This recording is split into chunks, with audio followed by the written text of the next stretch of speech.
स्वागत है आप सभी का एक बार फिर से। माँ भगवती की कृपा आप और आपके परिवार पर सदा सर्वदा बनी रहे। दोस्तों, यदि आप कुछ नया सीखना चाहते हैं तो चैनल को सब्सक्राइब जरूर करिएगा। हिंदू धर्म में गणेश चतुर्थी का विशेष महत्व है। ये पर्व हर साल भाद्रपद मास के शुक्ल पक्ष की चतुर्थी तिथि को मनाया जाता है। इस पर्व में सभी देवताओं में प्रथम पूज्य भगवान श्री गणेश को प्रसन्न करने के लिए इनकी पूजा आराधना की जाती है। गणेश चतुर्थी से गणेश महोत्सव की शुरुआत होती है और ये महोत्सव 10 दिन बाद यानी अनंत चतुर्दशी को गणपति विसर्जन के साथ ही समाप्त किया जाता है। दोस्तों, आज के वीडियो में हम जानेंगे कि भगवान गणेश जी के 10 दिन के 10 भोग क्या हैं, जिन्हें अर्पित कर आप गणपति को शीघ्र प्रसन्न कर सकते हैं। भोग के अतिरिक्त विघ्नहर्ता को प्रसन्न करने के लिए क्या क्या अर्पित करना चाहिए, किस रंग की गणेश मूर्ति होती है शुभ, गणेश स्थापना में क्या सावधानियां आप बरतें, कौन सी चीज गणपति को भूल से भी अर्पित ना करें। लेकिन ये सब जानने से पहले आपसे रिक्वेस्ट करती हूँ कि वीडियो को लाइक करिएगा, दोस्तों को शेयर कर दीजिएगा और अगर आपने अभी तक चैनल को सब्सक्राइब नहीं किया है तो चैनल को सब्सक्राइब करके बेल आइकन जरूर दबा दीजिएगा। दोस्तों, इन 10 दिनों में गजानन को प्रसन्न करने के लिए, इनकी कृपा पाने के लिए एवं संपूर्ण मनोरथ सिद्धि के लिए 10 अलग अलग चीजों का भोग लगाया जाता है। मान्यता है कि इन 10 चीजों का भोग लगाने से भगवान गणेश अति प्रसन्न होते हैं। घर परिवार में सुख शांति और समृद्धि आती है, सारे कष्ट कट जाते हैं।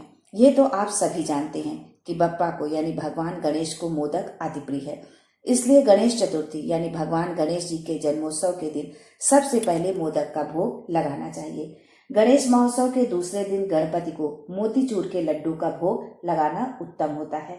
तीसरे दिन गणपति की पूजा में बेसन के लड्डू का भोग लगाएं। सनातन धर्म में भगवान गणेश को केले का भोग लगाना उत्तम माना जाता है, इसलिए स्थापना के चौथे दिन केले का भोग लगाना चाहिए। गणेश महोत्सव के 5वें दिन घर में मखाने की स्वादिष्ट खीर बनाएं और उसका भोग लगाएं। गणेश पूजा के 6वें दिन गणपति को कच्चे नारियल का भोग लगाएं। जन्मोत्सव के 7वें दिन गणेश पूजा में मेवे के लड्डू का भोग लगाना चाहिए। दूध से बना कलाकंद भगवान गणेश को बहुत प्रिय है, इसलिए स्थापना के 8वें दिन कलाकंद का भोग लगाएं।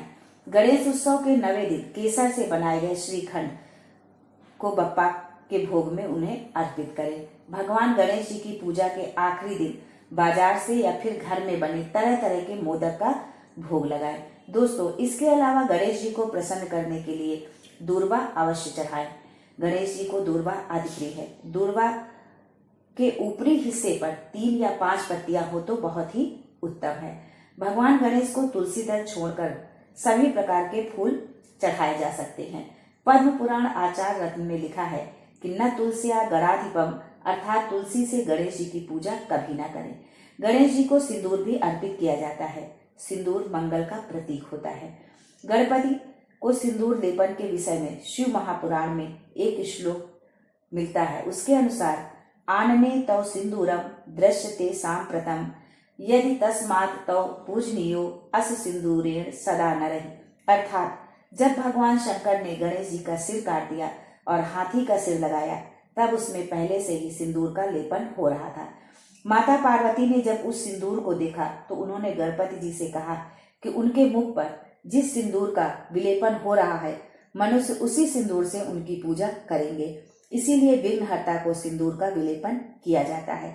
इसके अलावा सुपारी, साबुत, हल्दी, मौली और जनेऊ भी अर्पित जरूर करें। गणेश जी की अलग अलग मूर्तियां अलग अलग तरह के परिणाम देती हैं। सबसे ज्यादा पीले रंग की और रक्त वर्ण की मूर्ति की उपासना शुभ होती है। नीले रंग के गणेश जी को उच्छिष्ट गणपति कहते हैं।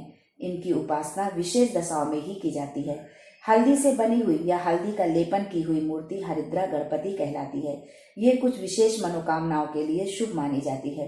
एक दंत गणपति श्याम वर्ण के होते हैं। इनकी उपासना से अद्भुत पराक्रम की प्राप्ति होती है। सफेद रंग के गणपति को ऋण मोचन गणपति कहते हैं। इनकी उपासना से ऋणों से मुक्ति मिलती है।